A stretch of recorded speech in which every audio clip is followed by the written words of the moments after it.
I closed my eyes and tried to breathe. I was okay. It was just a noise. I wasn't in danger. I was just in the kitchen. I looked down to see the blood now coating my hand. I had managed to slice my finger when I dropped the knife. I could hear the snickering from the other servants in the kitchen. They liked to make loud noises just to get a reaction from me. They liked to do anything that made me cringe and shut off for a moment.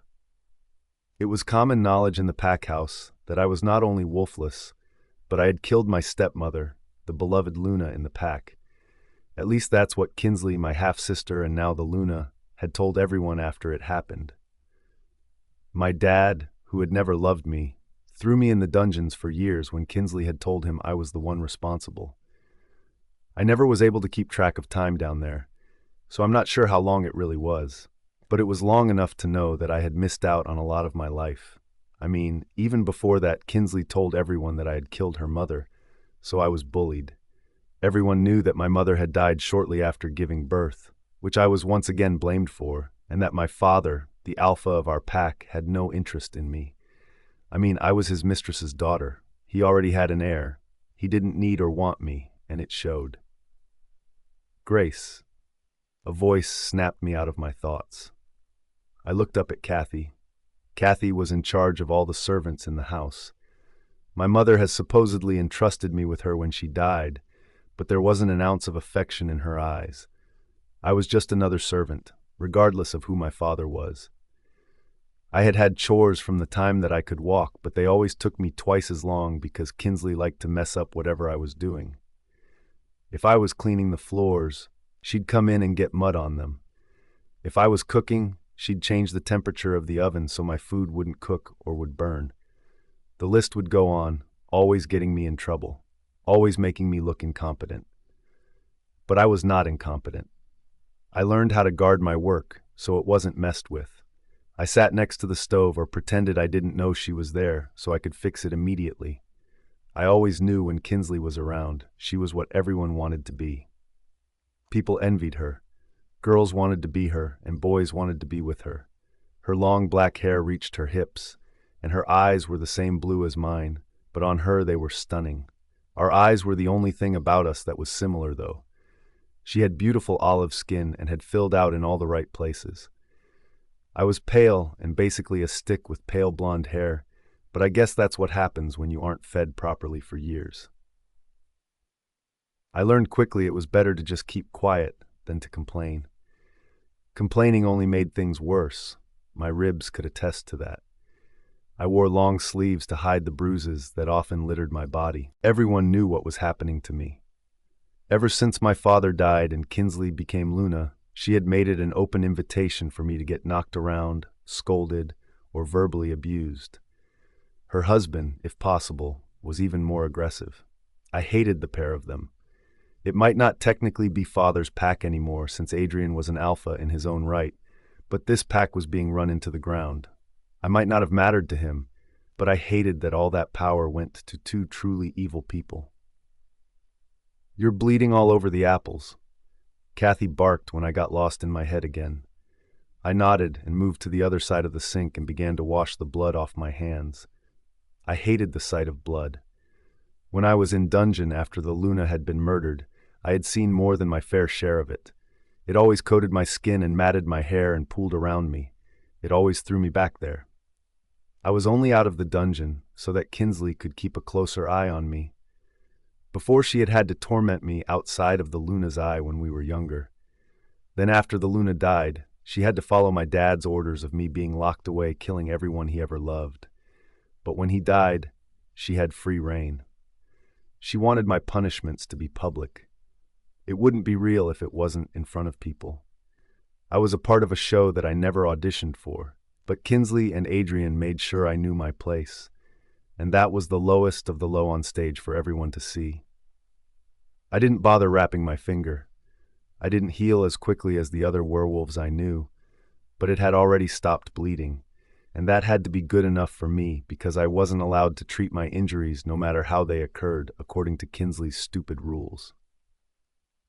I went back to the apples I had been cutting for the pies we were supposed to be making. There was a whisper all around that someone big was coming to the pack from the north. Everyone knew a meal like we were cooking was above and beyond what they made on a normal day. I just hoped I wouldn't be expected to be their entertainment. I felt her before I heard her. It was like the air turned cold around us, but maybe it was just me. "Grace!" Kinsley shrieked. Kinsley marched over to where I was at the sink, causing everyone to look at her but me. I didn't move. I couldn't move. I forced my body not to show her that I was scared. I was 20 years old, but I still felt like I was a child. Why couldn't she just for one day leave me alone? I felt the sting of the whip as it shredded through my shirt with ease. I stood unmoving. Kinsley would not see me break. She had done enough damage to last a lifetime, but I would not let her see. I braced myself against the counter as the whip swished again. This was her favorite form of torture. My back was covered in old scars and new marks alike, and there wasn't an ounce of it that didn't have some sort of mark. I think she liked the whip so much because she could carry it around and pull it out whenever she saw me. Sometimes it was a quick 1, 2, and other times she prolonged it so she could have her fun. This was the worst of it, though. This was Kinsley angry, and angry Kinsley was the worst. "What the hell do you think you're doing?" Kinsley shouted. "You are supposed to be upstairs cleaning, not in the fucking kitchen. What the hell is wrong with you?" I didn't say anything as I dropped to my knees as she continued to crack the whip. "We have an important guest coming, and you are supposed to be out of sight, you pathetic excuse of a person, and not to mention you bled on the freaking apples." Kinsley was breathless as she spewed her words out like the venom they were. I hated her. I hated who she had made me become. I hated the shadow that I lived under because of her. But I kept myself upright with that hate making no noise. I couldn't breathe as I was fighting to remain conscious. The whip stopped, but I felt her grab my hair, forcing me to look up at her. "You will go clean upstairs, and if I so much as see you before our guests leave, then it will be a night in the dungeons, and I will let the guards do what they want with you." She hissed in my ear, just loud enough for me to hear. Tears filled my eyes as the pain intensified. I attempted to nod, but her grip was so firm in my hair that I could barely move. "Will you behave?" Kinsley sneered. I nodded again. Talking out loud only ever got me in trouble. "Get out of my sight." Kinsley released me, and I struggled not to fall forward and smash my face into the counter's edge. I took a deep breath and worked to stabilize myself. "I'm fine. I'm fine. I'm fine." My mantra repeated in my head as I stumbled to my feet. The lack of food now combined with the pain had my head spinning. "You are getting blood all over my floor," Kinsley said in disgust. I nodded, grabbing the mop from the corner of the room, doing my best not to move too slowly and gingerly, so she would not have an excuse to come at me again. Not that she really needed one. I mopped up the mess I had made in the kitchen, and then went to closet that held uniforms and cleaning supplies.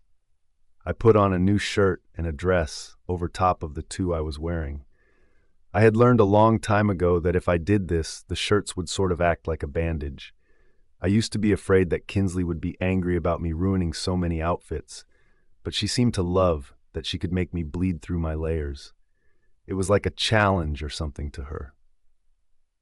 Once everything was in place and as secure as I could make it, I grabbed the cleaning supplies I needed and headed upstairs. The stairs were much worse than I imagined them to be, and I was panting by the time I reached the top, my eyes filling with tears that I couldn't fight anymore. I ducked into the first room on the right. It was a sitting area that was rarely used, but sometimes if we had guests, it was available to them. So I figured I would start there. I let the large mahogany door shut behind me, and I immediately gave into my need to make myself as small as possible. The pain was excruciating, and my head was spinning, and for just a moment I wanted to just let myself feel it, to let myself cry. I had only been crouched for a moment when I heard movement on the other side of the room. My panic immediately ensued, realizing I had walked in on someone utilizing this space, not the empty room I had assumed it to be. I heard a glass get set on the side table, but didn't move. Terror filled me more. "Well, stand up," a voice I didn't recognize called out from across the room, "and tell me who you are." My eyes widened as I looked up at him. He had chocolate brown hair and a light tan and sharp green eyes. He was young, maybe in his early to mid-20s. I struggled to bring my breathing back to normal. He was the most handsome man I had ever seen, and all I could think was that I wanted to run my fingers through his hair. I forced myself to stand and wiped away my tears. This man didn't know me. He didn't need to see my troubles. I would be in so much trouble if anyone found out I had crossed his path. I could only guess he was with the visitors I was told to stay away from. The door behind me opened. Alpha Adrian was smiling, looking at the man now standing before us both, but his face fell the second his eyes landed on me, shock and disgust filling his gaze. Alpha King Rhys. Adrian attempted to mask his disgust. I must apologize. This foolish servant didn't realize we would be meeting here. I nodded meekly. This was the Alpha King. Nothing good could come from me stumbling through here. Adrian grabbed me roughly by the shoulders and started to move. She will be going now. She can speak for herself. The Alpha King's aura made us both freeze. What's your name, girl? I didn't move. Dryan was standing between me and the Alpha King, his hands still tight on my shoulders. I swallowed. Speaking only ever got me in trouble. There wasn't a chance I would say a word in front of Adrian. She's mute. Adrian growled, annoyed. He had to speak for me, even though it was his rule. He turned us back around to face the Alpha King. Even as powerful as Adrian was, he didn't think it was wise to have his back to the king. I watched the Alpha King sniff the air, and I tried not to cringe at the thought. She has no scent. The Alpha King frowned as he looked at me intensely, like I was somehow tricking him. She has no wolf, Adrian answered, his tone bored. There was nothing he hated more than talking about me. Completely worthless is what she is. The Alpha King's frown deepened in confusion as he studied me. I stood there silently trying to pull myself together. I refused to cry. I met his eyes as he searched for answers that I couldn't give. I told you to stay out of sight!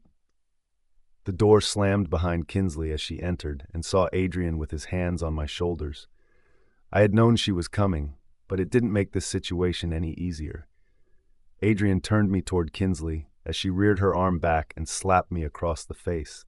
My cheeks immediately heated with embarrassment, and this time I couldn't hold back the tears. I watched her arm rear back again so she could get more force, but before she could, the Alpha King interrupted. What are you doing? His voice held mild interest, but his face was blank, and I found myself dying to know what he was thinking. Putting this bitch in her place. Kingsley seethed, but her hand didn't continue forward. Do you treat all your servants like this? The Alpha King's voice was calm, but there was something underlying in his tone that I didn't know what to do with. His face was still passive, but there was a part of me that thought he might care. He wouldn't be asking the question if he didn't, right? Kinsley, being the drama queen she was, immediately burst into fake tears. I'm so sorry. I'm just a little on edge. Emily killed my mother, and seeing her is just so hard. She is just simply paying for her crimes. But I shouldn't have lost my temper just now. I was just so worried she would try to hurt you as well. More tears filled my eyes, and I cried silently, but I didn't dare move. I never killed my stepmother. She was the only person who had ever been kind to me. Why would I have killed her? The thought made my heart hurt, but the accusations were nothing I hadn't heard before. Get out, Grace. You are making Kinsley upset. We will address this later. Adrian snarled. The Alpha King hummed. She killed your mother? She looks to be what, 16? 18? Didn't your mother die years ago? I stood frozen in my spot, not daring to look up or even breathe. Kinsley also seemed to be struck speechless. It was rare for her to ever be called out. She died 6 years ago. Kinsley finally answered after a long moment. Grace was 14, old enough to know better. I see. I looked up from the spot on the ground I was staring at and found the Alpha King's eyes staring at me attentively. I couldn't make him see that I was set up. I would never win that battle. No one ever believed me. It was best to exit now before my punishment got worse. I nodded my head once and started to move toward the door. I'd actually like to take her back to the north with me. The Alpha King declared. The tone of his voice dared them to challenge him.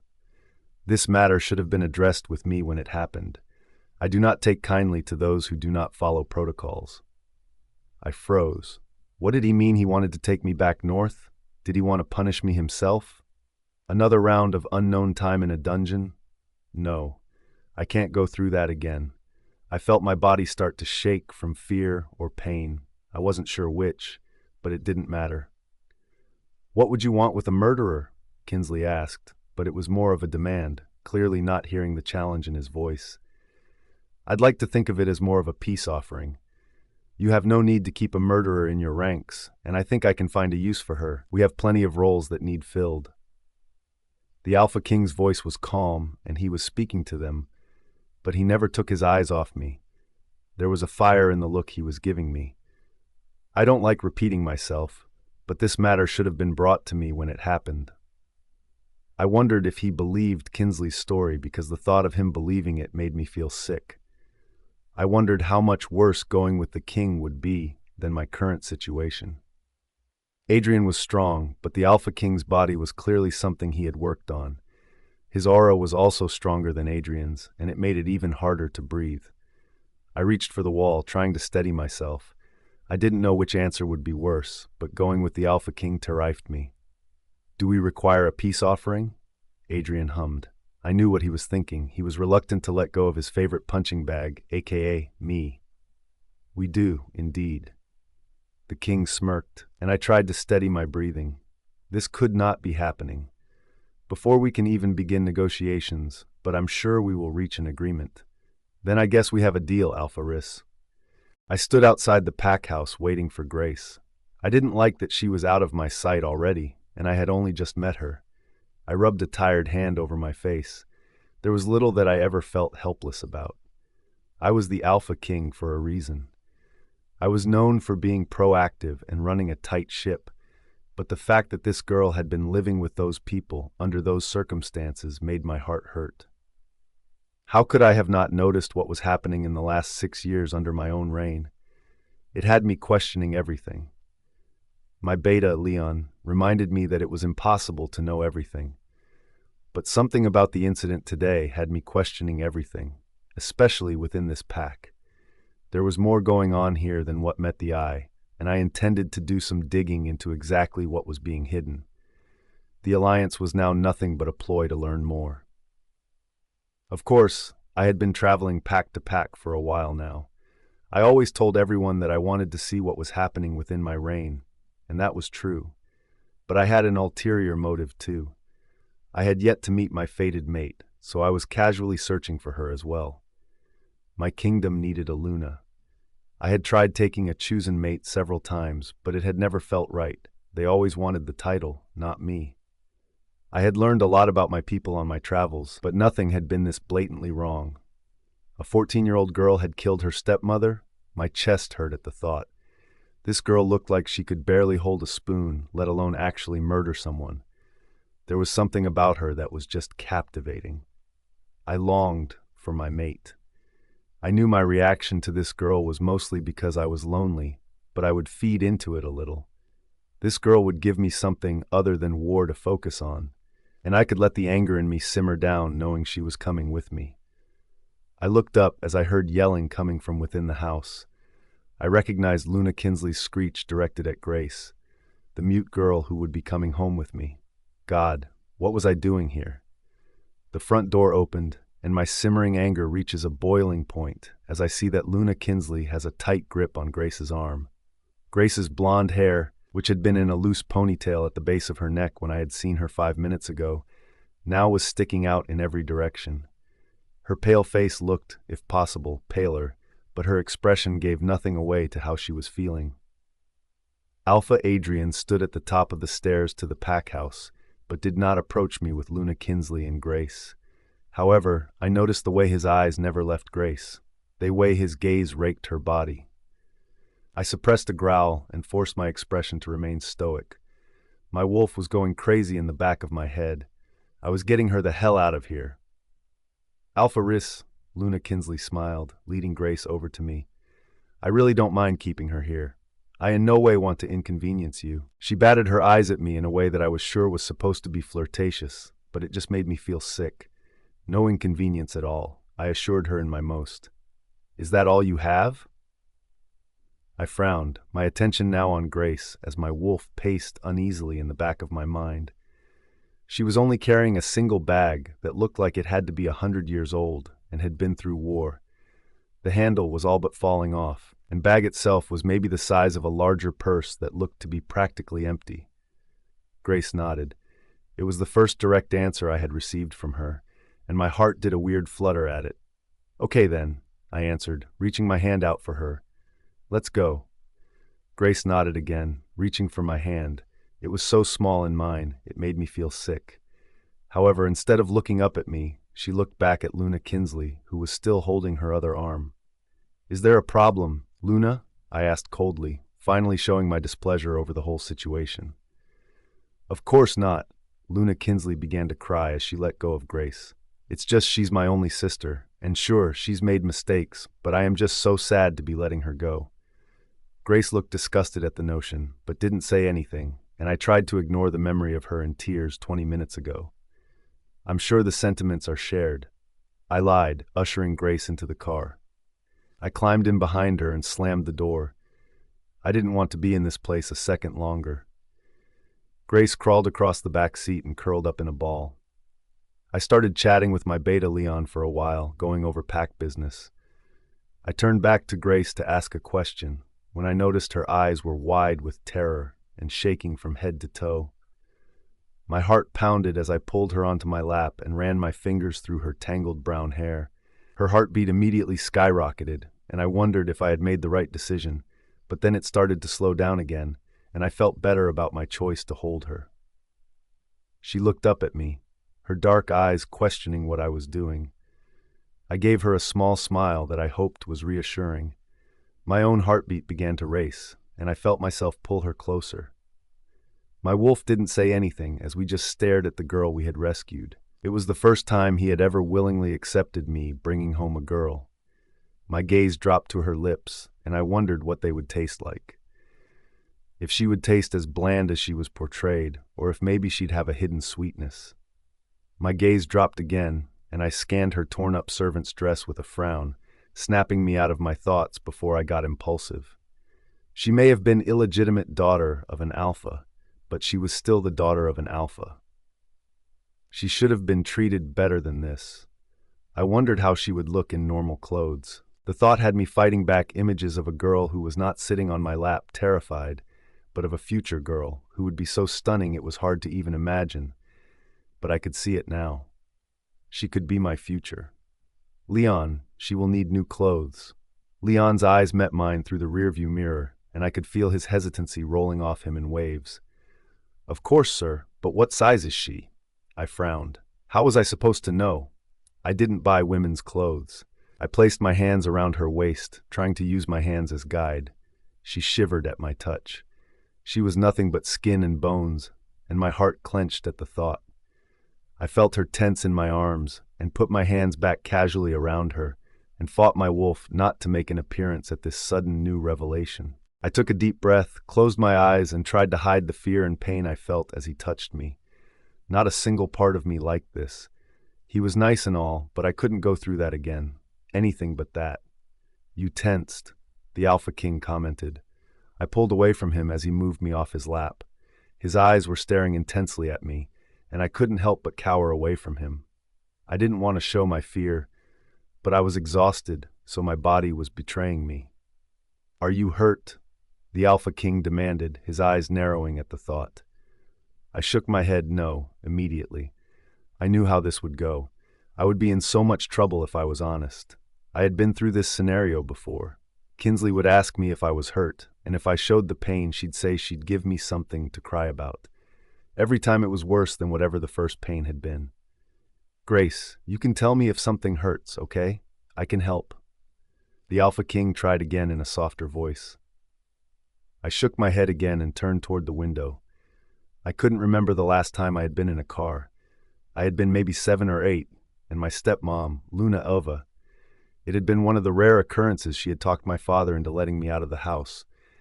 It had been my birthday, and we went and got ice cream, and I had been able to get a new book. It was one of my favorite memories. This car, though, moved faster than I remembered. Everything passed by my window in a blur, and it made my tummy turn. If there was anything in my stomach, I probably would have thrown up, but it had been a few days since I had had more than a few slices of bread to eat. I was glad that the Alpha King had stopped talking. It was one less thing that I had to focus on. As everything rushed by, exhaustion filled every piece of my soul, and I could feel it deep in my bones. I wasn't used to sitting still this long. My eyelids grew heavy, and I fought sleep with every ounce of my being. This was not the place to drift off. I didn't know these people. I didn't know where I was going. I couldn't just give in. Who knows what the punishment for such a thing would be? But I didn't want to find out. My eyes fluttered open as a pair of strong arms wrapped around my knees and under my shoulders. I tried not to flinch in pain, but I couldn't help but gasp in surprise. The Alpha King was carrying me. He didn't even seem to hesitate to pick up a lowly criminal such as myself. What kind of man was he? He wasn't at all like I had expected so far. "You're awake," he stated the obvious. I nodded, burying my face into his shirt before quickly stopping. I might have fallen asleep in his presence, and he might have decided to carry me, but that didn't mean things weren't going to go south real quick with one wrong move. "Did you sleep well?" he asked. I was surprised by his question, but I nodded again. I had slept better than I normally did. Normally, I had nightmares and woke up screaming, which then in turn would cause Kinsley or Adrian or one of their other minions to come and punish me for the commotion. I shuddered at the memory. However, the Alpha King either didn't notice or pretended not to. "Should I keep carrying you, or would you like to walk?" he asked, his voice husky with something I didn't recognize. I immediately showed him 2 fingers, meaning I wanted the second option, and I hoped he understood. He frowned at first, but then complied with my wishes, gently setting me on my feet. The relief I felt was immediate now that there was less pressure on my back. I sighed and looked around. I had forgotten the very presence I was in, the Alpha King's. And this wasn't just some random pack house. This was a small castle, a mansion to the utmost degree, and it was stunning. The exterior was a pale gray stone full of windows and covered in vines. We stood in the driveway, but on each side was lined with the most exquisite landscape. Bushes, trees, and flowers, all shaped and perfectly positioned to be the most aesthetically pleasing. I had never seen something so beautiful in my life. "Do you like it?"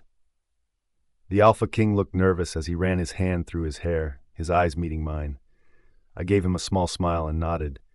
I loved it. But then I frowned. It would be so hard to maintain, though. I had no idea how to shape everything so nicely, or which flowers would grow well here, and the house was huge. I couldn't possibly keep up with everything that needed to be done. I took a shaky deep breath and tried to calm my nerves. Whatever was going to happen, will happen, and I would handle it the way I've always had. The Alpha King frowned at me, but again, didn't comment. "Let me show you the inside," he tried. I nodded but found myself not really paying attention to anything as we walked.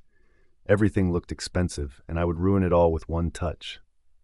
This was the game, wasn't it? To see how much trouble I could get in on my first day in my new... Could it even be called my home? Grace. A sharp voice drew me back to the present. We were back in the gorgeous, ginormous foyer that we started in that held a velvet couch and statues, and what I could only assume to be very expensive art pieces. I looked up at the Alpha King, his eyes softening a little as they met mine. I know this has been very overwhelming. The words seemed hard for him to say. But here, you are not a servant or a slave. You are not a criminal. You are here to be my bride, Grace. We will be married, and I will mark you. I stepped away from the Alpha King in shock, but he grabbed my hand, pulling me back to him, just leaving a little bit of distance. Why would he want me? I was nothing. I was worse than nothing. I was mute. I was a criminal. I was undeserving of any good thing ever. So why? Did he truly not believe Kinsley's story? Or was there more at play here? Was this a cruel joke, and this wasn't the Alpha King at all? I was sure Alpha King Reese could sense my turmoil. I was not fit to be anyone's bride, let alone the Alpha King's, but he didn't say anything. He just led me on, up the steps, and through another glorious hallway to a door. He held his hand up to a small pad on the door, and it made a buzzing of acknowledgement as the door opened by itself. I jumped back in surprise, but the Alpha King kept a firm grip on my hand and pulled me through the doorway. To my surprise, 2 servants followed us into the room. They bowed at the Alpha King, and I realized I probably should have been doing that too every time I saw him. "These are your personal servants, Alana and Cam," he started, not looking at anyone in particular. "They will take care of your every need. They have come to help you bathe and turn down your sheets for the night." I pulled my hand from him, knowing that I could not keep the look of alarm off my face. I shook my head back and forth, trying to convey the message that I did not want anyone to get near me. I was capable. I was fine. No, this couldn't be happening. "Relax, Grace." The Alpha King tried. "This is a good thing." He attempted to grab my hand again, and I twisted away from him. He froze. His face paled, and I knew what I had just shown. "Are you bleeding?" he demands, his eyes never leaving my back even as I twist further away from him. I shake my head, trying to hide my injuries. This couldn't be happening. "Let me see it, Grace." His voice is hard, and I couldn't help but cower away from him. I shook my head again. I had no intention of showing my scars in front of everyone. Sensing that I had no intention of showing anybody anything, he ordered everyone else to get out with his alpha aura, and I dropped to my knees to submit. When the door closed behind them, he dropped in front of me, kneeling so we were eye level. "I'm sorry," he whispered, brushing a stray strand of my very messy hair out of my face. "I didn't mean to use my alpha aura on you. At your pace, I just want to see your injuries so I can help. You're going to be my bride, remember?" His hand cradled my face, and I couldn't help but lean into his touch before I realized what I was doing. No, I can't be doing that. He might say that he wants me now, but he won't want me once he sees my scars. "It's okay, you're safe here." He said so gently I was starting to believe it. We sat like that for a few minutes, my breathing slowing down despite myself. Once I was calmer, he pulled me to my feet. I felt his hand move my hair out of his way, and he turned me, so my back was facing him. His hand lingered at my neckline but waited for my permission. I knew I couldn't escape this, so I slowly nodded, just once, but that was all it took. I felt him slowly unzip my first layer, and then my second, before finally undoing my last defense. He had only pulled each about halfway down, but I could tell he was surprised by the layers. However, he didn't say a word about them. I knew the moment he saw my skin. The grip he had on my dress increased, and he grabbed me with his other arm. I knew what he was seeing. The many scars and bruises from the past, the fresh whip marks from today, the sudden air on them made them sting. "You lied to me," he growled. I couldn't yell. He had been so gentle, and then to just lose it like that. How could he? How could I have trusted him? I was so sure he was going to ruin me too. "Who?" he demanded. "Who did this to you?" I just stood there and cried, all my cuts, bruises, and scars on display. I was hiding nothing anymore.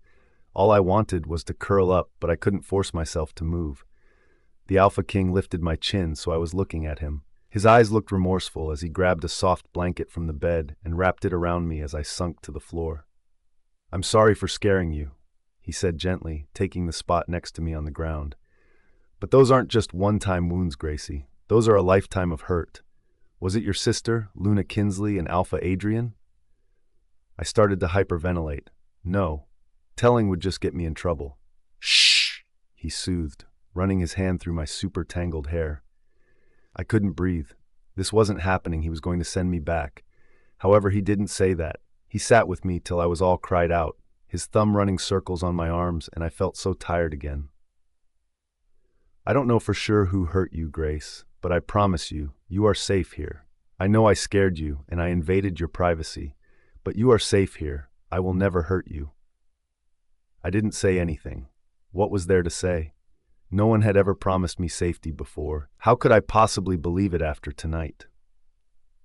"I'm going to go," the Alpha King said after a while.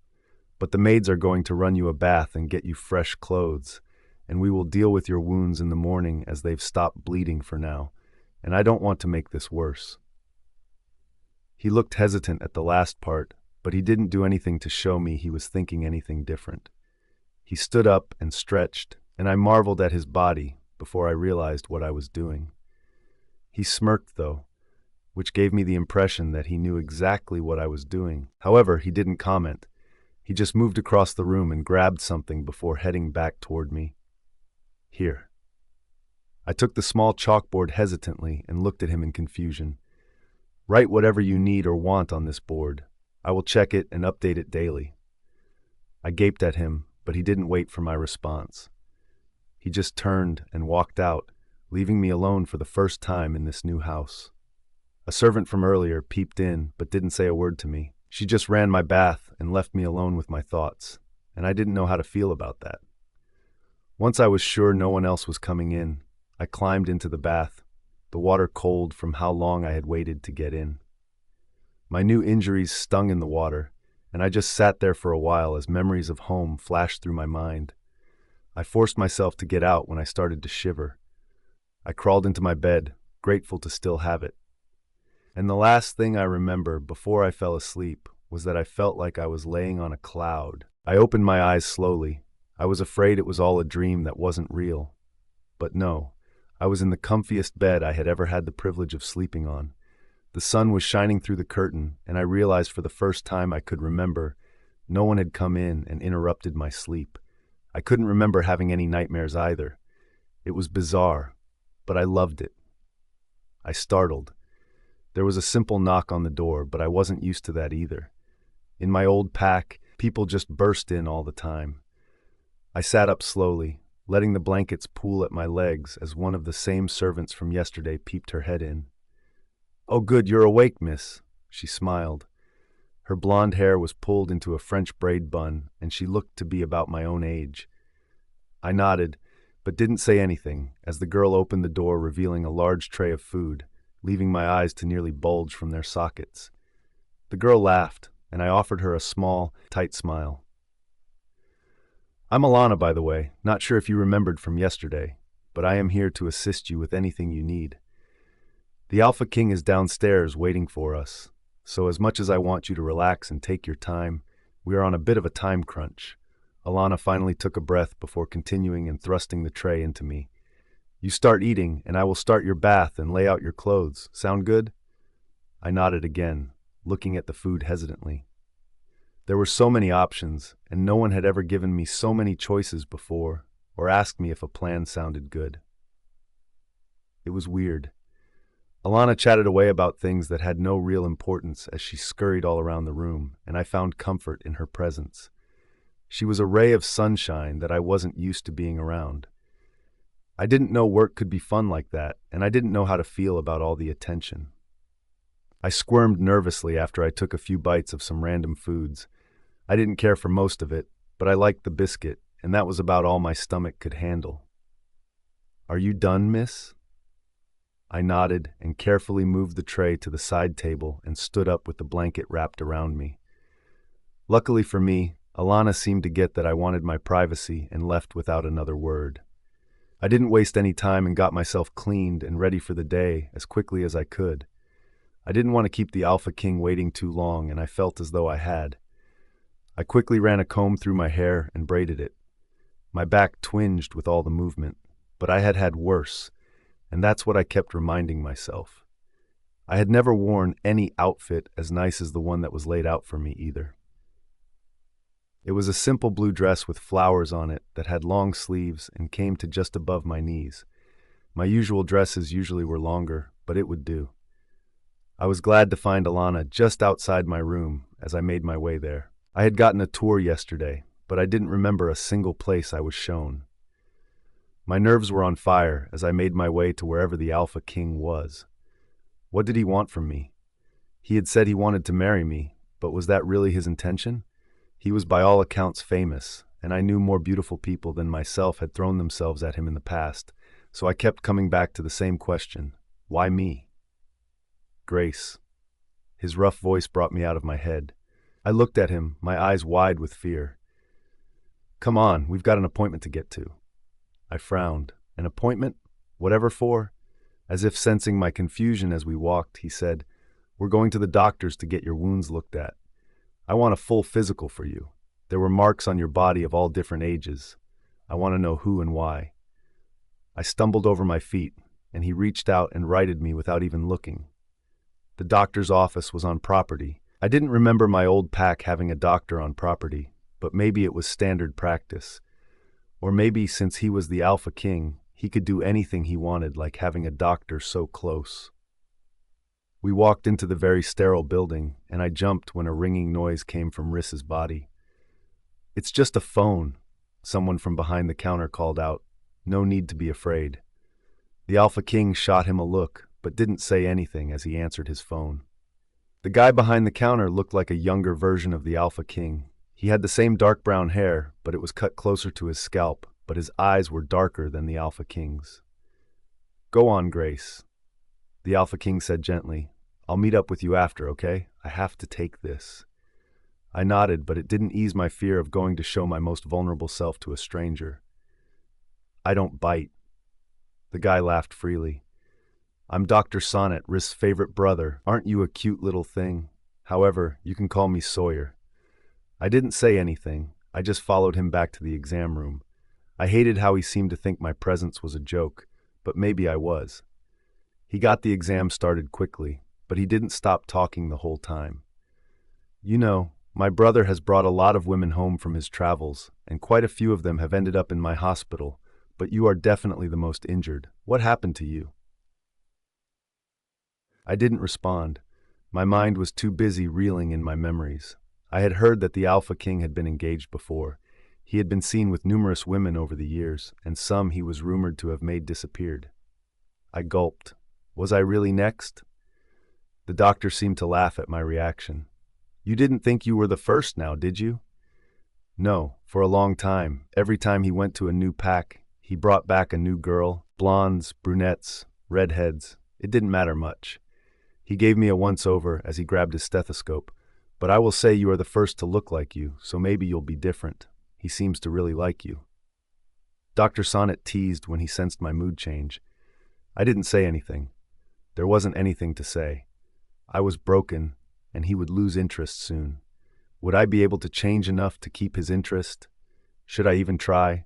I wasn't made to be Luna material, let alone Queen Luna. My thought train had me feeling sick. As soon as I could, I bolted out of there. To my disappointment, the Alpha King wasn't in the lobby waiting for me, but it didn't matter. I wandered until I found my way back and locked myself in the room I had left this morning, pondering over what my fate would be and if taking care of my wounds was really worth the time they'd take to heal. I was laying in bed staring at the wall when I heard the door to my room open. I didn't turn to look, but I knew exactly who it was as he sat down on the edge of the bed, letting the silence linger over us. I didn't move, he didn't say anything for a long while. Eventually I felt his hand on my head, and he began running his fingers through my hair. If I hadn't been so worried about my death, I probably would have found it peaceful, or maybe even noticed his brooding mood, but I was too wrapped in my head to notice much. "I know you're awake. I can hear your heartbeat," the Alpha King said finally after about 30 minutes. "I came to ask about how your doctor's visit went." For a moment, I thought about continuing to pretend he didn't exist. But before I could stop myself, I reached out and grabbed the medications and rolled over toward him to show him all the things I really didn't understand, nor could I find the motivation to even try to. The Alpha King looks at the medication and then at me, and my stomach does a little flip. He then handed me the chalkboard he left me the day before. I wasn't sure exactly what to do with it, and I'm not exactly sure what he expected. I was raised on nothing. Nothing about me screamed literate. I knew a few words, but I had no idea how to spell what he wanted me to. But I used to like to draw, at least before my stepmother had died, and I had a little more freedom. It was dark, and I couldn't see well, but I decided to give it a try. First, I drew the general shape of the medication and a question mark. Then I drew the salve the best I could and added a question mark to that as well, hoping he would know what I meant. He looked at my drawings in the dark. I knew he could see better than I could with his werewolf eyes. They had stronger senses than humans. I watched his face frown as he looked at my drawings before he abruptly got up and walked to the bathroom. I froze. Was I supposed to follow him? I apparently didn't because he came back out seconds later with a glass of water and stood in front of me. "This one you swallow," he told me. "Put the pill on your tongue and then take a sip of water, and that will be that." He's probably worried about infection if he gave you that. I frowned but did as he said. The pill had a funny taste, but it went down pretty smoothly.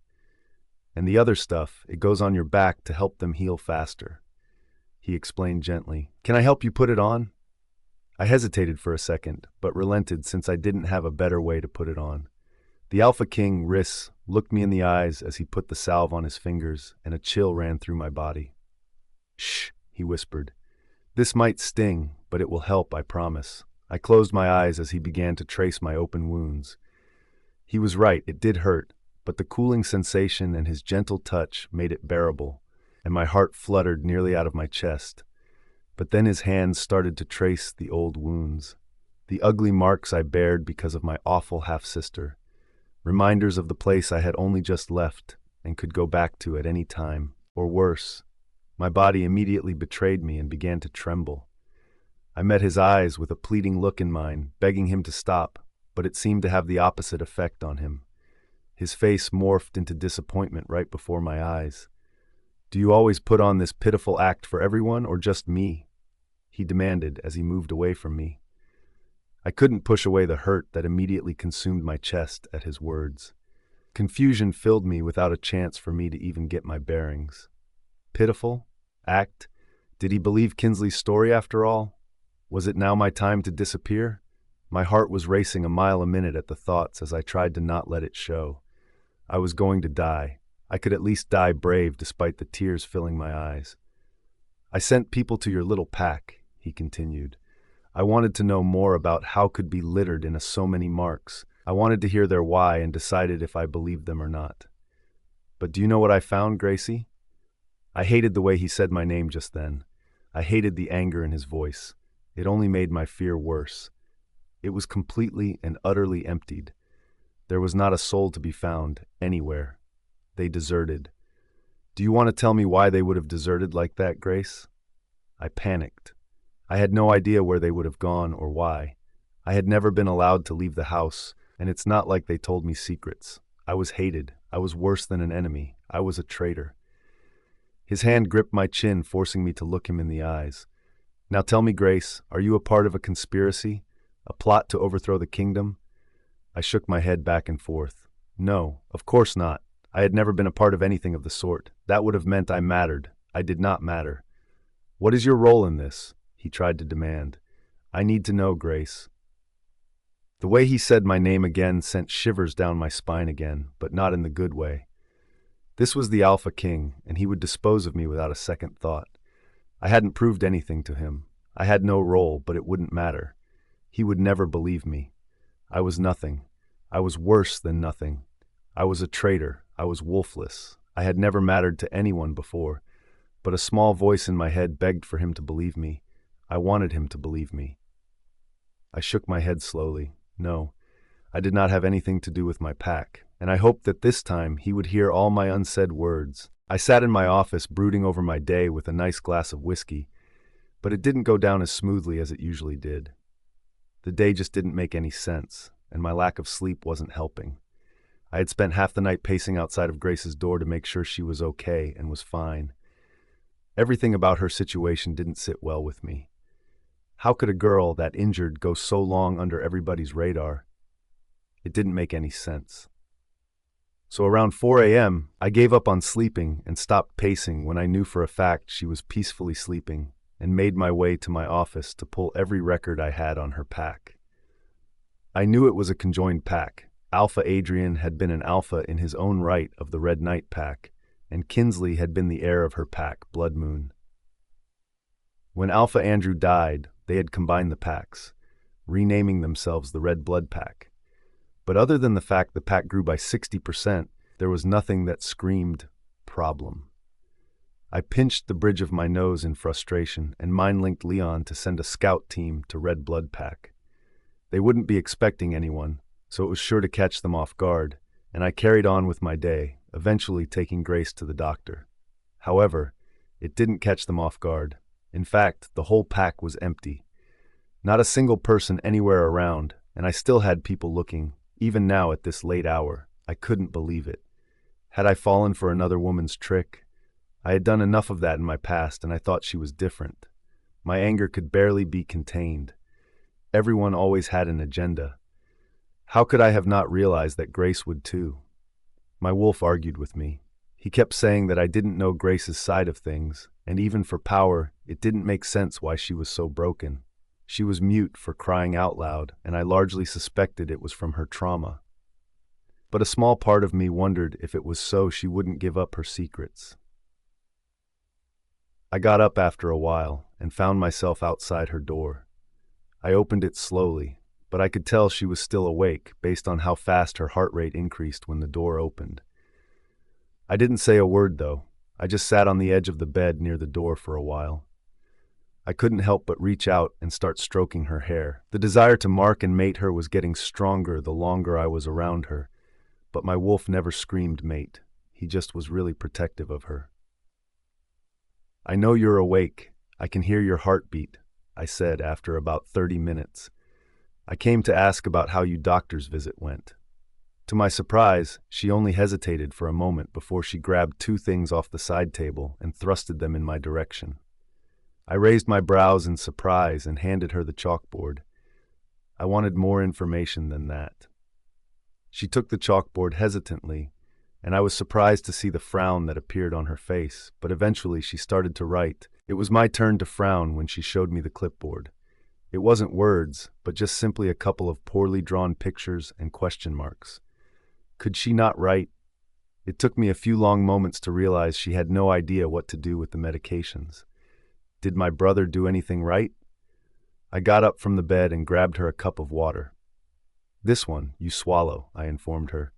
"Put the pill on your tongue, and then take a sip of water, and that will be that. He's probably worried about infection if he gave you that. And the other stuff, it goes on your back to help them heal faster," he explained gently. "Can I help you put it on?" She sat on the edge of the bed and took her shirt off, careful not to move too much. It was obvious that the movement hurt. "Shh," I whispered. "This might sting, but it will help, I promise." I started with all the fresh open wounds. My finger barely touched her, knowing it hurt. But when I was done, I couldn't help but linger on some of the older scars, my fingers tracing them with more pressure. She immediately tensed. I could feel her tremble beneath me, and she turned toward me with pleading eyes. Instead of softening me as they had before, they infuriated me. Had she done this to herself? Is that why she didn't want me to touch them? What conspiracy was she a part of? I started yelling at her about what I knew, but she didn't waver. The fear in her eyes was something I never wanted to see again, but I couldn't stop. I was too angry at her for everything that was going on. She grabbed her chalkboard, and her hand moved frantically across it. I knew I was too angry, and I didn't want to play charades, so I started to move away. We both clearly needed space right then. But as I turned to leave, her small hand gripped my shirt, forcing me to stay put despite the weak grip she had. She gestured at the chalkboard, and I sighed, taking it from her. It wasn't pictures this time, it was a few. Words? Yes, words. They were hard to make out. "No go out?" I read back to her, squinting at the board. She gestured to herself for clarification. "You never went out?" I asked. She nodded, and I could see the tears in her eyes. "Like out on the town or out of the house?" She held up two fingers. She never left the house. I squinted at the next part. The word no was clear, then there was a stick person and word talk with an X on it. "Nobody talked to you?" I asked after a long minute of trying to decipher. A look of excitement crossed her face, letting me know I got it right, and the last sentence. "Not sure out, but will tell and help. Please no kill." My stomach dropped. Did she really think I would kill her? Did the thought even cross my mind?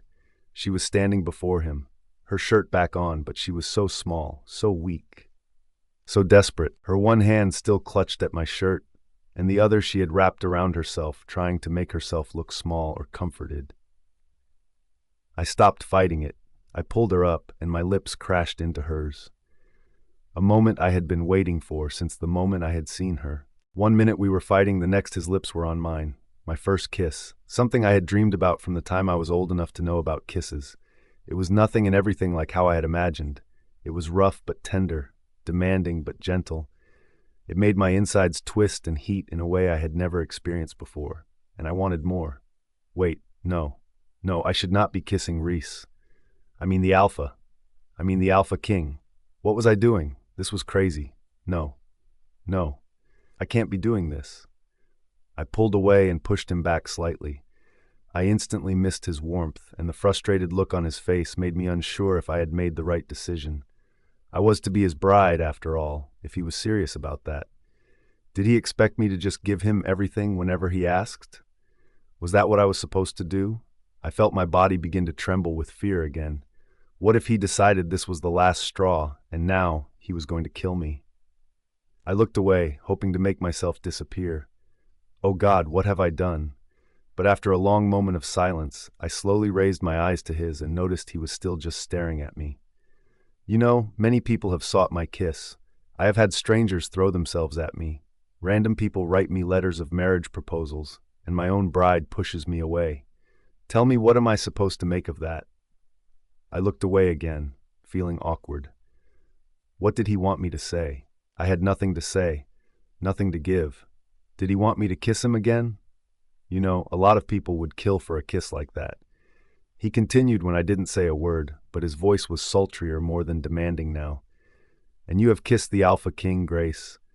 But you still look so unhappy. I don't think I've ever even seen you smile, like a real, happy smile.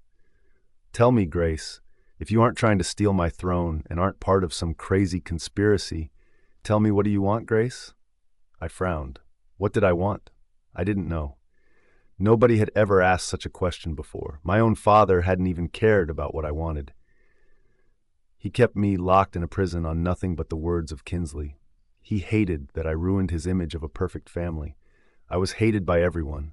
I was left by the only people I had ever loved, my mother and my stepmother. There was little of the world that I even knew of. I didn't know what there even was to want out there. I had been trapped my whole life, whether physically or societally. I had no idea what to want. I grabbed the chalkboard from where he had thrown it onto the bed earlier. The only thing I really wanted was to be free. I didn't want to be a slave anymore. I didn't want to be constantly looking over my shoulder. I didn't want the fear of making a mistake, no matter how small. I didn't want to feel what I felt. I didn't want to be stuck in my own head. I just wanted to be free. I drew a little bird to convey everything I wanted and showed him. I wanted to be able to go where I wanted, when I wanted. I didn't want to have to ask permission about anything. I just wanted to be free. His gaze lingered on the board for a long time. I didn't know if he understood what I was trying to convey, but I didn't have a better way to put it. There was nothing in this world that I wanted more than that. He stared at the picture for so long that I was convinced he had no idea what it meant. But then, he placed it gently on the side table and pulled down the covers on the bed again and gestured for me to climb it. I nodded my thanks and crawled in tiredly. He started to walk to the door, and I panicked slightly. I might not have thought I should kiss him, but that didn't mean I wanted him to leave. But to my surprise, he stopped when he got to the other side of the bed and began to undress, taking off the button-up and the dress pants so he was just in his boxers. Then he got into bed on the other side and pulled me into his lap.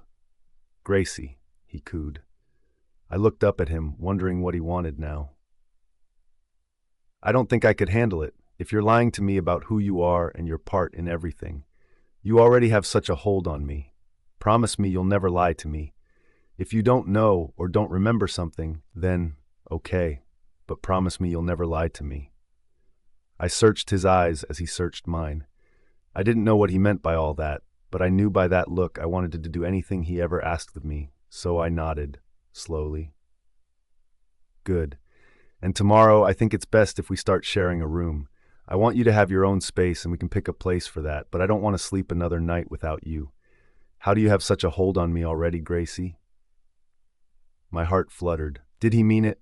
I had never had a hold on anyone. I had never really had my own space. I had never really mattered enough for that. But the way he spoke made me feel like I mattered to him, and that thought was both unsettling and thrilling all at once. He was the Alpha King. My Alpha King. The last thought I had as I drifted off to sleep was, when did he become my Alpha King? I woke up when the door creaked open. I reached out, but the other side of the bed was empty, causing disappointment to flood through me. "Oh, sorry." I heard Alana's squeal. I opened my eyes to her backpedaling, but I put my hand up to stop her and waved her in. "I didn't realize you were still sleeping since the Alpha King left so early this morning," she explained. I gave her an "it's okay" sign and moved to sit up, wrapping the blanket around me as I did. She came further into the room, a breakfast tray in hand.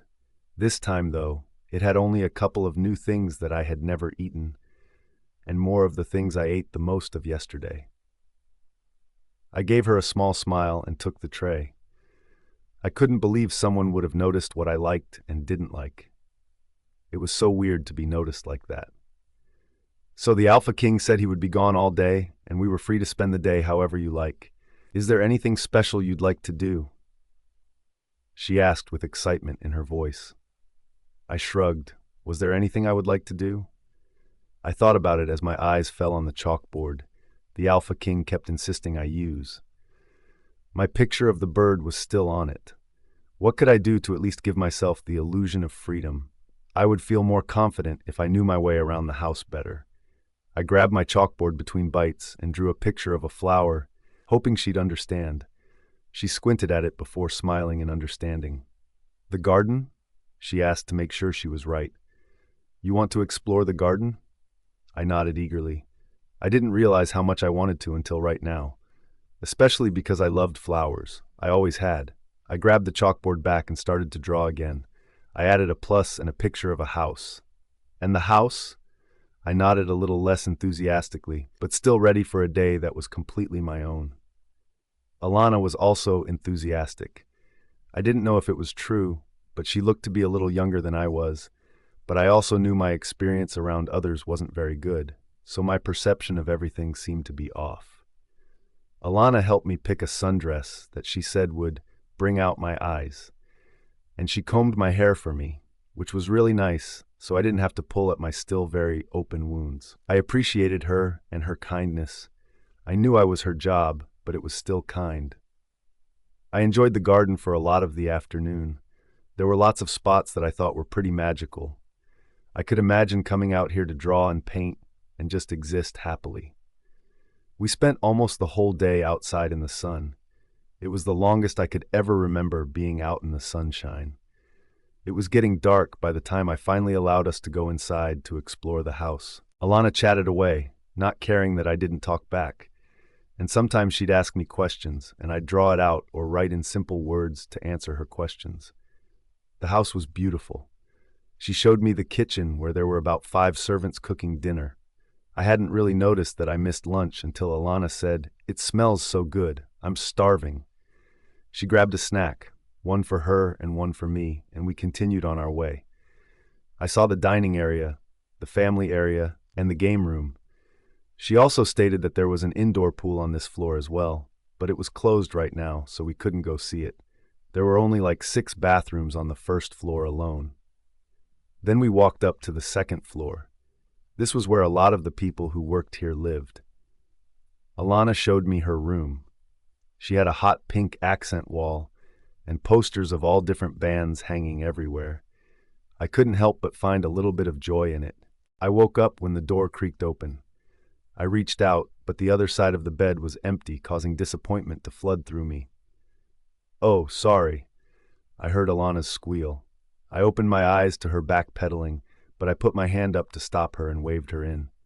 "I didn't realize you were still sleeping since the Alpha King left so early this morning," she explained. I gave her an "it's okay" sign and moved to sit up, wrapping the blanket around me as I did. She came further into the room, a breakfast tray in hand. This time, though, it had only a couple of new things that I had never eaten, and more of the things I ate the most of yesterday. I gave her a small smile and took the tray. I couldn't believe someone would have noticed what I liked and didn't like. It was so weird to be noticed like that. "So the Alpha King said he would be gone all day, and we were free to spend the day however you like. Is there anything special you'd like to do? She asked with excitement in her voice. I shrugged. Was there anything I would like to do? I thought about it as my eyes fell on the chalkboard the Alpha King kept insisting I use. My picture of the bird was still on it. What could I do to at least give myself the illusion of freedom? I would feel more confident if I knew my way around the house better. I grabbed my chalkboard between bites and drew a picture of a flower, hoping she'd understand. She squinted at it before smiling in understanding. The garden? She asked to make sure she was right. You want to explore the garden? I nodded eagerly. I didn't realize how much I wanted to until right now, especially because I loved flowers. I always had. I grabbed the chalkboard back and started to draw again. I added a plus and a picture of a house. And the house? I nodded a little less enthusiastically, but still ready for a day that was completely my own. Alana was also enthusiastic. I didn't know if it was true, but she looked to be a little younger than I was. But I also knew my experience around others wasn't very good, so my perception of everything seemed to be off. Alana helped me pick a sundress that she said would bring out my eyes, and she combed my hair for me, which was really nice, so I didn't have to pull at my still very open wounds. I appreciated her and her kindness. I knew I was her job, but it was still kind. I enjoyed the garden for a lot of the afternoon. There were lots of spots that I thought were pretty magical. I could imagine coming out here to draw and paint and just exist happily. We spent almost the whole day outside in the sun. It was the longest I could ever remember being out in the sunshine. It was getting dark by the time I finally allowed us to go inside to explore the house. Alana chatted away, not caring that I didn't talk back, and sometimes she'd ask me questions, and I'd draw it out or write in simple words to answer her questions. The house was beautiful. She showed me the kitchen where there were about 5 servants cooking dinner. I hadn't really noticed that I missed lunch until Alana said, "It smells so good, I'm starving." She grabbed a snack, one for her and one for me, and we continued on our way. I saw the dining area, the family area, and the game room. She also stated that there was an indoor pool on this floor as well, but it was closed right now, so we couldn't go see it. There were only like 6 bathrooms on the first floor alone. Then we walked up to the second floor. This was where a lot of the people who worked here lived. Alana showed me her room. She had a hot pink accent wall and posters of all different bands hanging everywhere. I couldn't help but find a little bit of joy in it. The room was bigger than I expected. There was a sitting area and a mini kitchen, and on the other side of everything, his huge bed sat. I wasn't sure if red was his favorite color or just the color he chose for his room, but there was a lot of red, everywhere. I stood nervously as he opened the door to his room back up and called in a servant by the name of Eloise. She was an older woman, but she had a kind face. At least I hoped she was kind. "You called, my king?" she asked politely. "Yes, run Grace a bath, please." She nodded and immediately moved toward what I assumed to be the bathroom. I couldn't help but feel panicked inside. Did he want to bath with me? Was I ready for that? "I will go to the other bathing chamber down the hall. When she's done, come and draw mine up, please." Eloise nodded again and didn't say another word. She filled the bath with all sorts of things that I didn't know, and she laid out my pajamas for after. They looked new. They were red and silky. I didn't start to undress until I heard the door shut behind her. I was very much looking forward to this bath.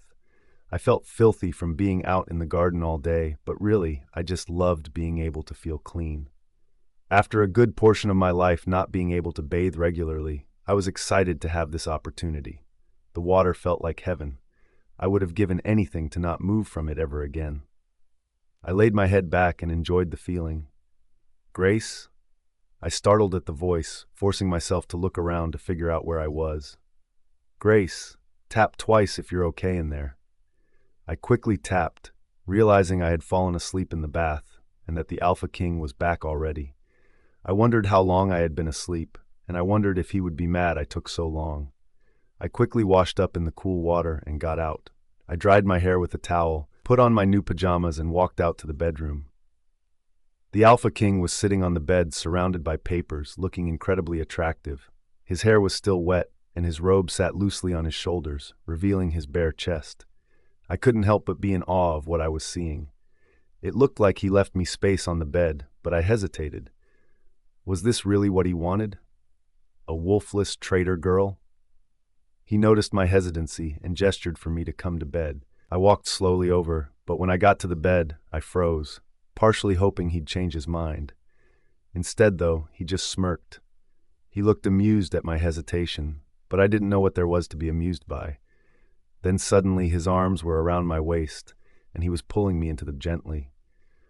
I laid down uneasily and tossed and turned for a few minutes before turning back to him.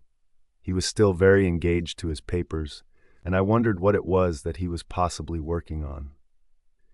The longer I laid there, the more I thought about the girls before me. Had they slept in this bed too? Had he rescued them the way he had me? When did he turn on them, and would it be the same for me?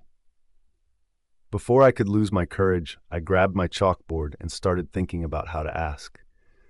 I quickly drew a picture of a girl, then an arrow, and then another girl with an X through her. I could see Alpha King Reese staring over my shoulder as I drew once he heard the chalk against the board, but he waited till I was done before saying anything. His brows furrowed as he looked on, and I fidgeted with my hands nervously. "Are you asking about the girls before you?" he said after what seemed like an eternity. I nodded, still feeling hesitant about asking. "So you've heard all the rumors then?" he asked. I nodded again, not looking up from my hands. "Gracie, you know I won't hurt you, right?" He lifted my chin so I was looking at him. I didn't know how to answer that. Did I believe he wouldn't hurt me? I wanted to. But wanting to and doing are two different things, and he had a history. "Every girl before you, Grace, didn't deserve to be by my side. They all just wanted me for the power. Each and every one of them either betrayed me or wanted my status or my wealth. None of them wanted me for me, and I deserved to be wanted for me. I never loved any of them." I looked away, unsure of what to make of that. Did that answer my question? Kind of. But how does one even betray the Alpha King? "Grace," he brought my attention back to him. "Can I tell you something really important?" I nodded, and my stomach started to do little backflips. "Me and my wolf think you might be our true mate. The way you make me feel, well, I've never felt anything like it.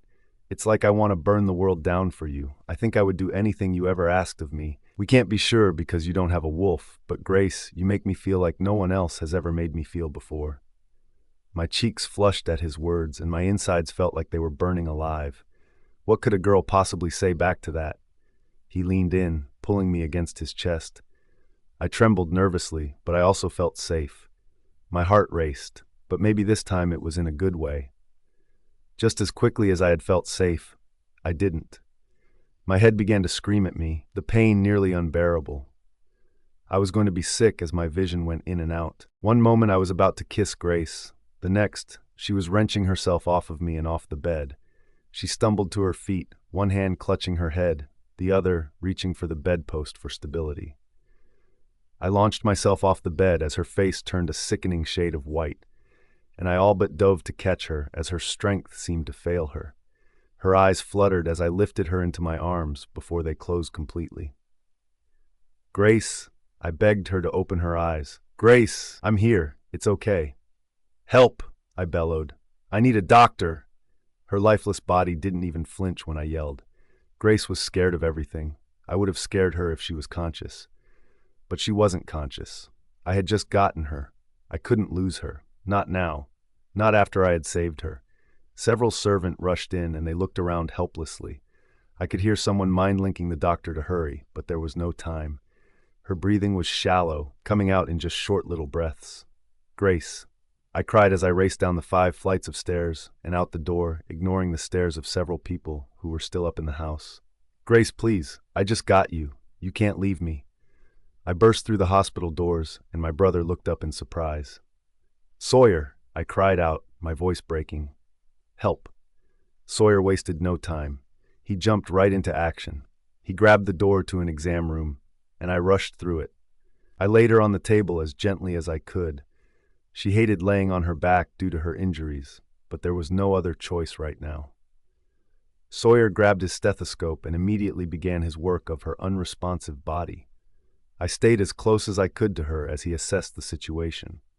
Sawyer then grabbed a shot, and I held her hand as he injected it. I didn't get a chance to ask what it was for or what it would do before she woke up screaming. It was the most gut-wrenching sound in the whole world. I wanted to scream right along with her. She thrashed around, her hands gripping at her head so tightly, her knuckles were turning white. "Sawyer?" I called out, desperate for it to start. Sawyer's normally very controlled expression masked something of true horror before he grabbed something completely different. "You need to hold her still for me, Riss. As still as you can so she doesn't hurt herself more." "Why, what are you going to do?" I asked, still trying to soothe her. "I'll explain after. This is going to be very painful for her." "She's already in pain," I shouted at him angrily. "Do it, Reese, now." I hated that I followed his order, hated that I held her down like that. The way the people who had all but destroyed her life probably had countless times, and my heart was going to beat out of my chest as she started to let out hoarse, broken-sounding screams, her body fighting against me blindly. "Sawyer!" I shouted angrily, but he didn't answer. He was focused on holding his hand as steady as he could as he injected her with some unknown substance. "Shh!" I tried to soothe, but my voice didn't sound real to me, and I knew it was falling on deaf ears, but I tried anyways. "It will be over soon." It felt like a million years before Sawyer pulled the syringe from her side, and it was at least another minute before she started slowly stop fighting me. Her screams stopped, and she once again went limp. "What did you do to her?" I felt numb as I let her go. I hated how helpless she looked, how helpless I felt. "We should take this to another room," Sawyer tried, looking uneasy. I gestured for him to lead the way. My wolf didn't want to leave her, but I knew she was fine if Sawyer was willing to walk away. He led the way to his office a few doors away, and he sat at his desk, and I plopped down into the chair on the side. "What do you really know about her, Riss? Because from where I'm standing, you know nothing about her," he said after a long moment. My frown deepened. What did he mean by that? Of course I barely knew her. I had only found her like 2 days ago, and she didn't speak. Not one word even in all of that. She didn't say one word. "Your point? Is she like the others?" Sawyer asks bluntly. "No, I think she might be my true mate, but she's wolfless, so I'll never know." "I think this was a mate thing, Riss. But I haven't marked her yet," I answered dumbly. "No," Sawyer said seriously. I think she has been marked by someone else, and this was their doing. Her mark isn't visible, but the amount of bruising and scars on her body makes it hard to see anything." "You think she's mated to someone else?" My stomach turned. The thought didn't sit well with me. Based on everything her exams have shown, I would guess it wasn't a consensual mark and mated situation. But this was almost definitely a side effect of a mark. I'm sorry. My hand fisted at my side and then punched the nearest wall in frustration. Everything felt like it was crashing around me. There was little to do but wait now till she woke up and could tell us whatever painful answers we needed, and we would go from there. But there was one thing for certain. Whoever was responsible for her pain, for every mark on her innocent body, to whoever saw and didn't stop it, they would not get out of it alive. I was the Alpha King for a reason. I prided myself on being ruthless, and I was going to show them all just how ruthless I was.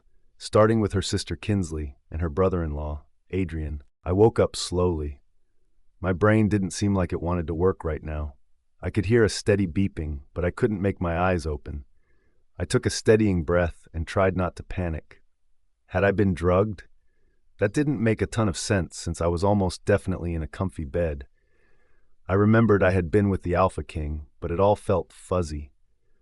I wondered if the Alpha King was still with me, and that was enough of a thought to force my eyes open.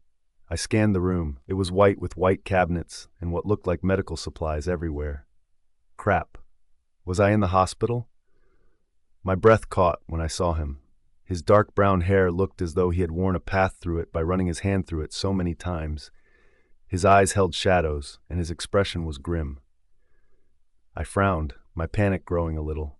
I had troubled him. I was the cause of that serious expression on his face. I grabbed his sleeve. I wanted to apologize for all the trouble I had caused, but I had no idea where to even start. I didn't know what had happened that had even caused me to be here. Reese looked at me for the first time since I had woken up and removed my hand from his sleeve, looking irritated. "Don't touch me right now," the Alpha King snapped. I pulled back into myself. What did I do that made him so angry? "That headache you had was a direct result of you having intimate relations with someone who didn't mark you." I looked at him in confusion.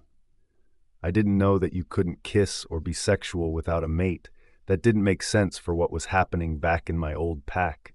And wouldn't that be something that the Alpha King knew? I mean, did he also get a headache like I did? How could you not have told me that you were marked by your mate when I was going on about how you would be my bride, and I was thinking that you might be my mate?" I frowned in surprise. What was he talking about? Marked by mate? I didn't have a mate. Suddenly I was back in that dungeon cell that I had lived in for so long. I was feeling off that day and was laying in my cot. I was never truly given the day off, but after a lot of mistakes, Kathy, the head of servants, had taken pity on me and sent me to lay down for a while. I heard the door to the dungeon steps open, but I didn't have the energy to care about who was coming down. I never saw the man's face, but I wished I would have hid or done literally anything. I still remember the gravelly sound of his voice that day as he told me how long he had waited for this opportunity, how I was a hard woman to catch alone. He complained that I was always busy, even though my workload was well within his control. And then he got closer. I hated the way his fingers trailed my body and how his mouth eventually found mine. It didn't matter how many times I pushed him away, he wouldn't stop.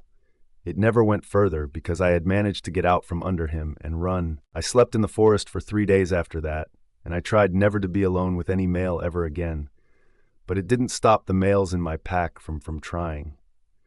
I wondered if it was during one of those moments that he had managed to mark me. How could he? How could he have taken away my choice? I shifted uncomfortably in the bed.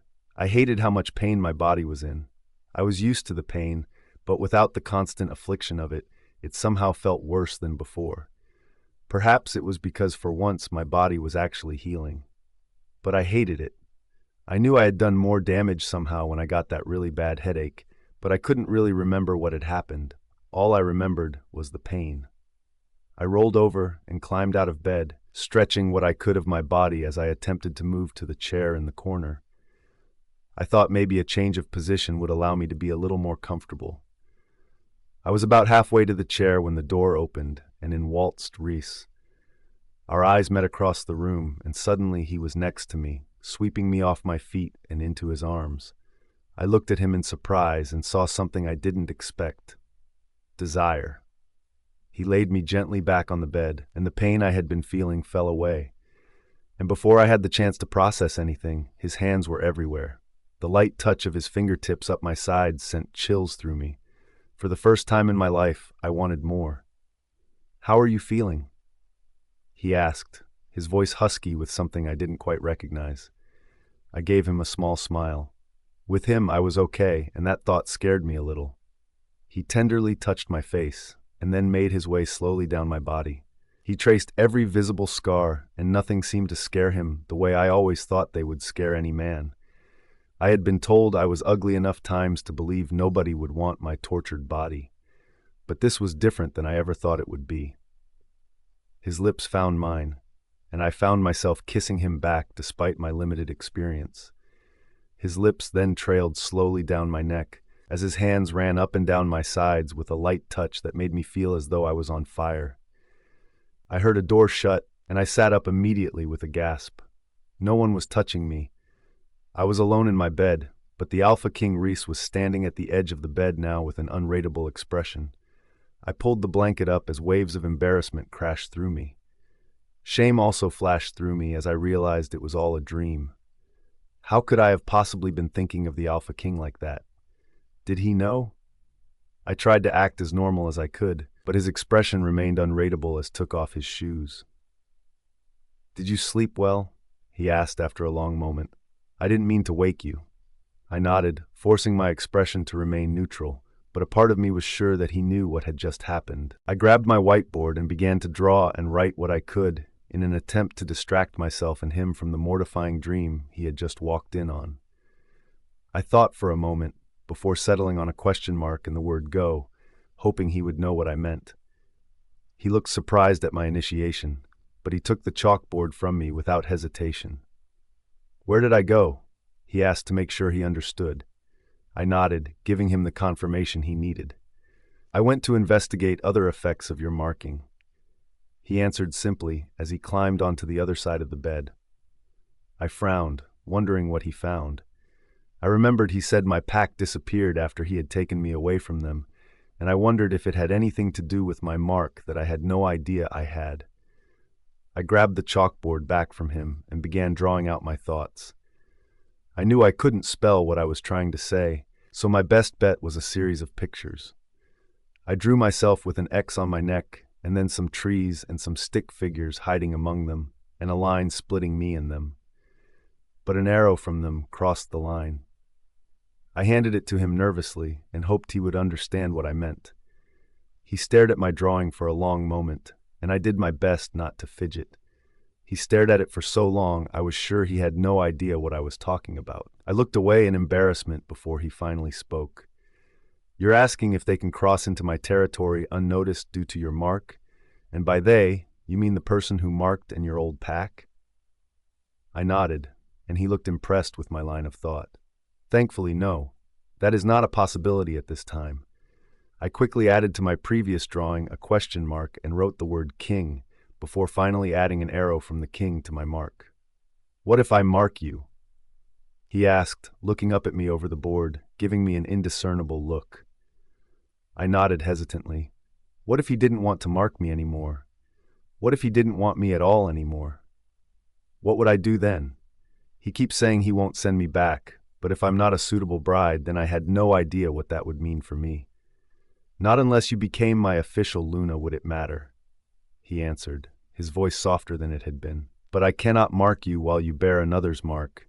It could be fatal for you, and I won't risk you." My heart fluttered at his comment. I wasn't exactly sure what he meant by that, but the way he said it had me feeling some sort of way. He was quickly becoming something safe to me, and I didn't have a clue how I was supposed to feel about it. I did know, though, that pride filled me, and I would do almost anything to bring that impressed look back to his face. I looked at Grace in awe. I hadn't expected her to be thinking about the effects of her mark the way I had been. I also hadn't expected her to find a way to ask her questions without being able to speak or write. I was surprised by her ability to communicate with me, and whenever she was the one to initiate the conversation, it always caused a feeling that I couldn't describe. I would love if she would just talk to me, but I would try and find ways to make communication easier for her. Maybe Alana could help teach her more words so she could read and write more effectively. If she was ever to be my Luna, she would need to know how to do those things. I laid next to her, but didn't touch her. I just soaked in her presence. I couldn't believe she was worried about how her being marked might affect my rule. She was nothing like the other woman who I had brought home before. She had a sharpness and intelligence that I hadn't expected. I lost myself in my thoughts as I laid there. Sawyer had said while she was unconscious that she had signs that she did have a wolf. That had surprised me more than anything. She didn't look like she had a wolf. She was so small and frail. But Sawyer was sure of it. He said that her wolf had definitely been bound at least once, but probably more likely had been bound twice. The idea of Grace's wolf having been bound twice made me a little nauseous, but it did sort of make sense. To be bound at all usually meant that someone was afraid of her power. Luna Kinsley had said that she was her sister, but why would Grace have those powers and not Kinsley? Why bound one daughter and not the other? If they were afraid of her power and lineage, then it made some sense of how she was treated, why they had abused her. It didn't make it right, but it did sort of connect some of the dots. They must have feared her potential. And based on what I had seen, Luna Kinsley had everything to fear from her sister because Grace was 1,000 times better than her. Grace? She looked up at me with those big eyes of hers, and I fought my wolf not to get lost in them. He was obsessed with her gentle eyes. I will do everything I can to get to the bottom of this. I won't leave any stone unturned in my investigation. We will uncover whatever is going on here. You don't have to worry about a thing. She blinked at me in surprise, but didn't so much as flash a smile or respond in any way. I could see the worry in her eyes that I wasn't sure I could ease, no matter what I said. Her old pack had really done a number on her, and I wasn't sure if I would ever be able to get her out of her head the way I wanted to. My phone started ringing, pulling us out of whatever moment we were having. "This is Alpha King Reese," I answered, removing myself from the bed, despite how comfortable I had just been. "The witch Sandra you requested has arrived at the agreed-upon diner just outside our border," Leon's deep voice came through the phone. "Is the location secure?" "Yes, sir," Leon responded gruffly. "Copy," I replied. "On my way." I hung up the phone and looked at Grace, who was trying not to appear as though she was eavesdropping. "I have to go," I told her as I put my shoes back on. "But you keep resting, and I'll be back later." She frowned but nodded. She almost looked a little lonely, and my heart twinged at that thought, but I didn't really know how to fix it since she really didn't communicate much. As soon as I closed the bedroom door and immediately spotted Sawyer standing at the counter in the kitchen area. Sometimes I regretted still sharing this floor with my brothers, but I was also grateful that Sawyer was always close by. "You ready?" he asked as he looked up from his phone and saw me approaching. "Yay," I answered, pushing my nerves away. There was no room for them in this very important meeting. I put my mask up and my feelings were gone. We walked in silence till we got to my car, but as soon as the car door closed, Sawyer started running his mouth. "Are you sure this is a good idea? I mean, this is risky as hell. We have no idea if Sandra has any idea about bounding and unbounding wolves. We've used Sandra before," I pointed out, "and it costs more than it was worth." Sawyer grumbled. "You used an unreasonable amount of resources to find her, and you don't even know if she can help. Don't you think this is going a little overboard?" "Grace deserves to have her wolf free," I responded gruffly. "You must really like her to go through all this trouble." "I'm done with this conversation, Sawyer. I don't want to talk about Grace." "Then let's talk about what this is going to cost us. You know Sandra is nuts, and for what? I don't think she will be willing to help us."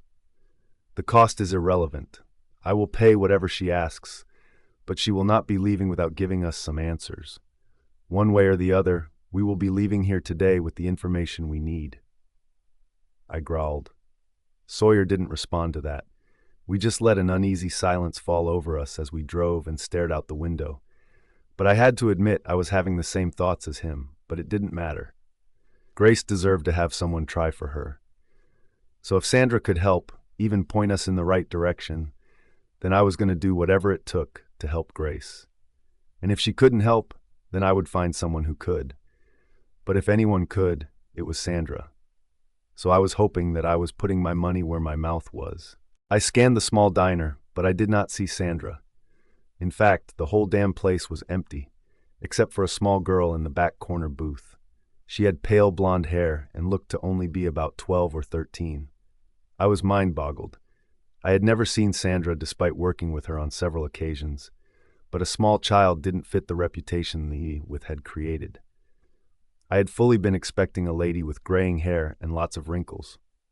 Maybe someone with flowy robes and a whimsical personality, but the small girl looked serious, and she wore a simple jumper, making me think I was juked. "Who are you?" I demanded as I approached the table. "Who do you want me to be?" The girl answered, doing what nearly no one ever dared to. She looked me in the eyes. "I asked for Sandra to meet me here." "I know."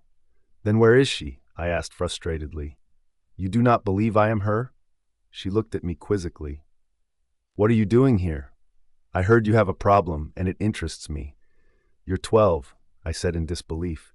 "I have complete control over my appearance," the small girl replied. "I am how I am for a reason. Is it to make me feel crazy and uncomfortable?" "No," she answered simply. "That is just an added benefit. You requested me.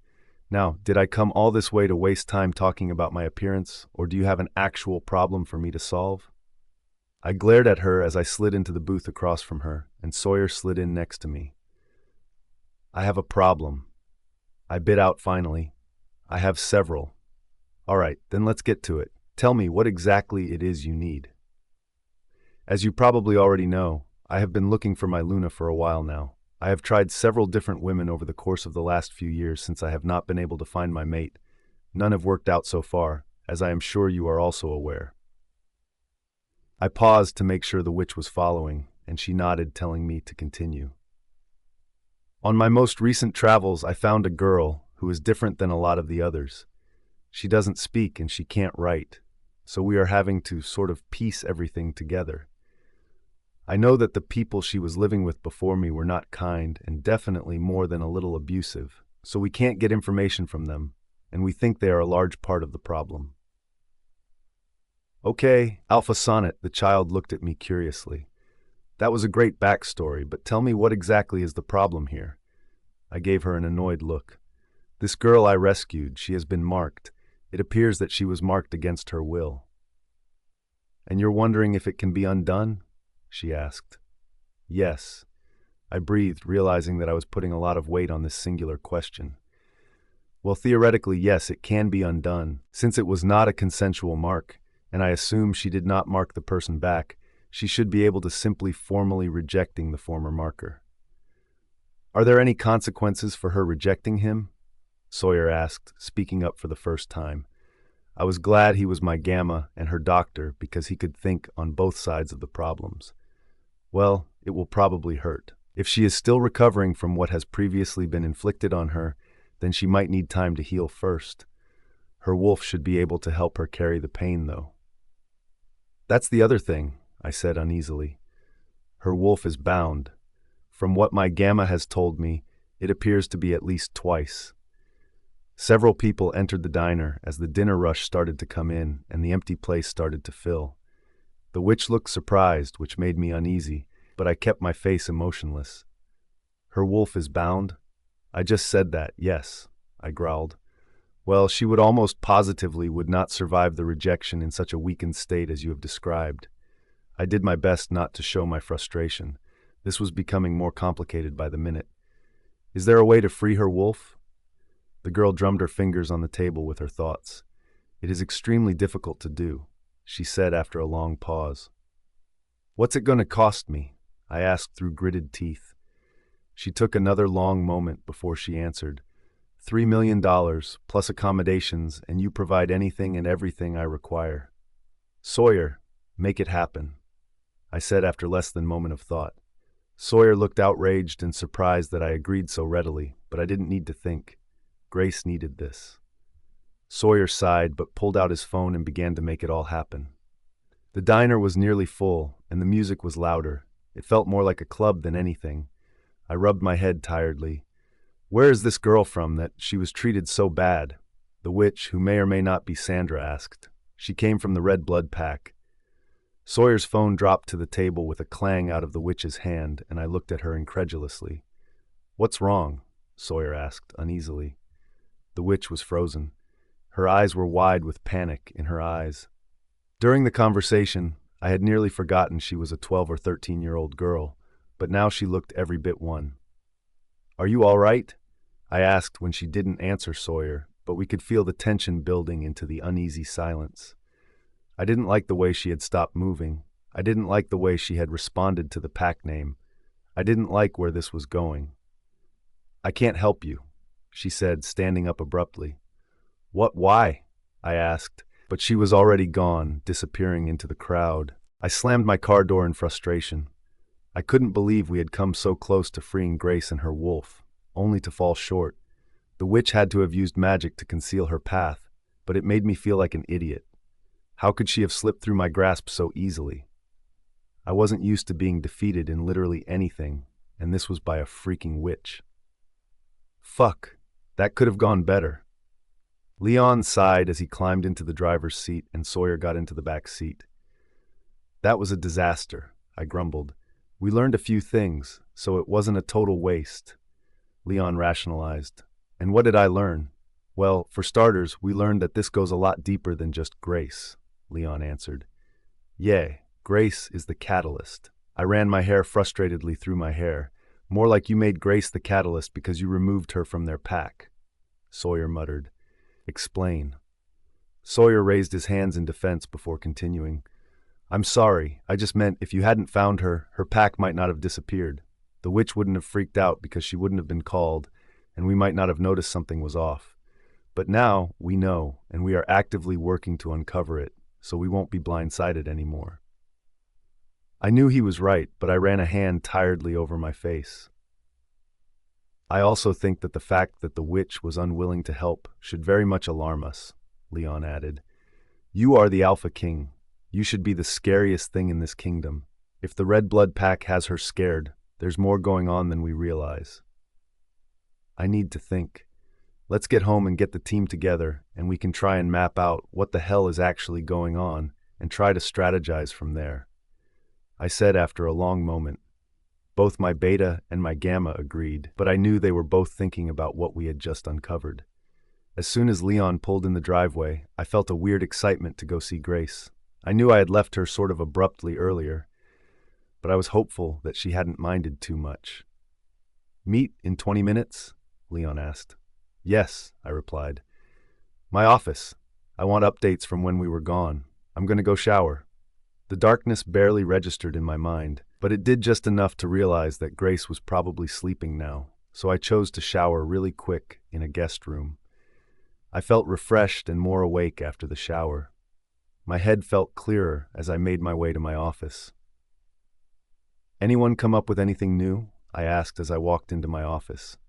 No, there are no leads on where Sandra or any other of the witches live, but we only know of about 7 of them, and know of should be used loosely. We have heard rumors of is a more accurate description.